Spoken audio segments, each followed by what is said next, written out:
Tinha 3 rotações, cara. Olha, tudo começou há 13 anos, não sei, a gente tava... Brincadeira, um dia comum e... 14, eu acho. 14? É por aí, a gente esquece essas coisas porque... São coisas que passam, né, e são boas e ruins, e a gente junta tudo e acaba nisso, né. A gente começou numa brincadeira, tocando berimbau, fazendo capoeira. Fundou, para. Para isso aí. Berimbau.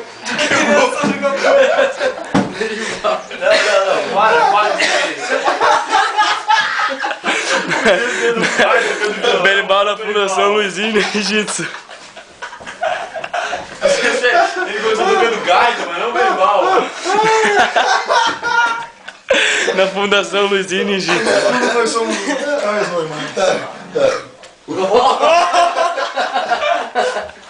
Ai, Jesus Cristo.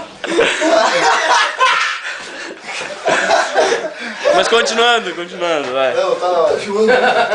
Ai, tô sem credibilidade, mas sou